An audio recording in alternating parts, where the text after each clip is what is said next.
Barbie is a fantasy comedy movie by Grant Wick. Today, I will use Miss Anson to talk about how the movie questions the idea of perfect femininity. I will focus on the visual difference between Barbie Land and the world Barbie. I will talk about how the movie uses body, space, costume, makeup, and the purpose to show the meaning of femininity. First, Barbie Land looks like a carefully made display system, not a truly free fantasy world. At the beginning of the movie, Barbie wakes up on a shell-shaped bed. The bed does not look like a real bed. It looks more like tall furniture. When the camera films from above, Barbie looks like a doll inside a tall box. This already shows that Barbie is not living in a real world. She is being displayed.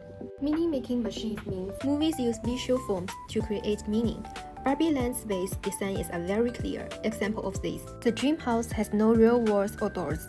The whole space is open. Grant Wick said in an interview that the dream house has no walls or doors because those are always visible. This means Barbie is not naturally living in the dream house. She is always being shown to people. This space design is important because it turns femininity into a performance that must always be seen. Barbie is always pretty, happy, and perfect. She is always ready to be looked at. Production designer Sarah Greenwald even described Barbie Land as authentic artificiality.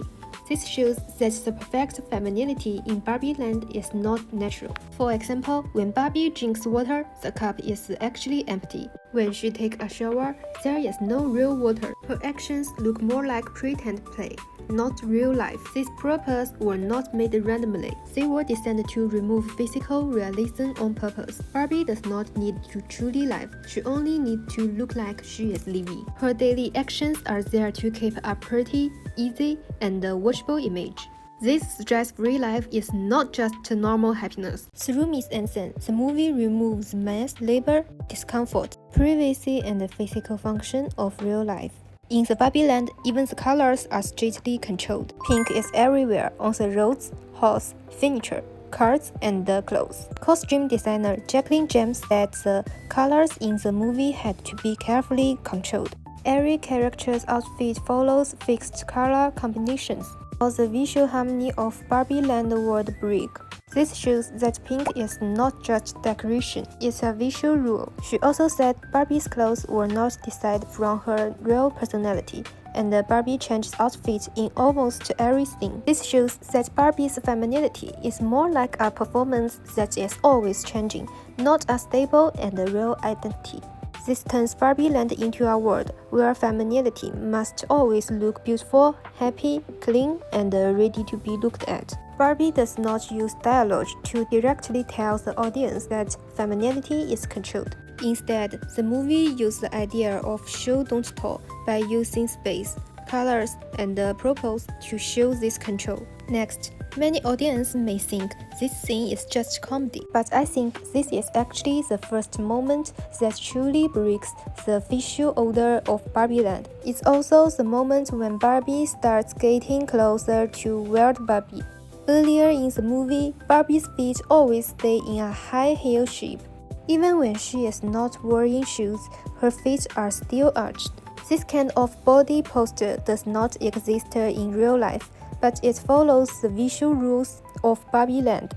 This means Barbie's body does not exist for function, it exists for appearance. When Barbie's feet first touch the ground and become flat, her body starts changing from toe-leg to human leg. This change looks very small, but the other Barbies react in a very dramatic way. The whole Barbie Land sees it as a crisis because Barbie can no longer keep the perfect doll posture. And Barbie Land cannot accept physical imperfection. This shows that Barbie Land controls not only the house and the colors, but also Barbie's body. Here, the body itself becomes part of the Miss Anson. The ideal femininity in Barbie Land is not natural. It depends on a body that must always look smooth, posed, and unrealistic. So flat feet are not only a body change. They are the first signal that Barbie is starting to leave the visual order of Barbie Land. This also shows the idea of show don't tell. This movie does not directly tell the audience that Barbie is losing her perfect body. Instead, It created meaning through the visual change of her flat feet. And then, Weird Barbie is not just a comic relief character. She actually represents the impact body that is pushed to the side in Barbie Land. Her existence also shows the hidden ideology inside Barbie Land. Weird Barbie's space also shows how the movie creates meaning through visual form. The movie never directly says that Weird Barbie is excluded. Instead, it uses space and visual design to make the audience feel that she belongs to the edge of Barbie Land. First, her space is very different from the normal dream house. Normal Barbie spaces are smooth, clean, open, and symmetrical. But Weird Barbie's house looks more chaotic, uneven, and full of irregular lines. Even though the space is still colorful, it has already lost the smooth harmony of Barbie Land. Also, Weird Barbie's house is far away and placed higher up. Barbie needs to climb stairs to reach it. This shows that Weird Barbie does not belong to the center of Barbie Land. She is placed at the edge. Stereotypical Barbie belongs to the center because she is polished, beautiful, and easy to display. But Weird Barbie belongs to the edge because she is damaged, messy, and marked. This is visual marginalization. Weird Barbie's house is not outside Barbie Land. It's an abnormal zone inside Barbie Land. Her existence shows that Barbie Land's perfection does not truly accept every Barbie. Instead, it keeps its perfection by separating the center from the edge. Jacqueline James said that Weird Barbie's design comes from the marks left by children playing with dolls. Because of this, Weird Barbie shows sense of real use, real damage, and imperfection. She often appears in strange poses, and her blocking is more unstable and exaggerated. This blocking and staging break the smooth and controlled visual order of Barbie Land. She has messy hair, damaged makeup, and strange body movements. All these things create the meaning of not fitting into Barbie Land's visual order. But these marks are exactly the things that Barbie Land does not allow to exist. Through space, costume, and body design, the movie makes the audience realize that Barbie Land's perfect femininity needs Weird Barbie as the opposite.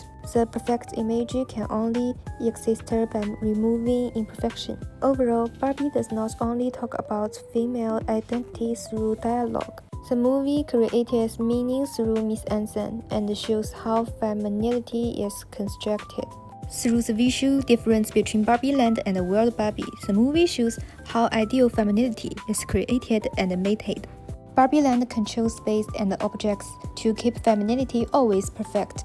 Flat feet shows the control over the body. Weird Barbie reveals the imperfections that has been pushed away and excluded. So I think the most important thing about Barbie is not just what it says about femininity, but how it uses visual form to visualize femininity. This also shows that ideal femininity is not natural. It's a carefully constructed and controlled visual performance built through misunderstanding.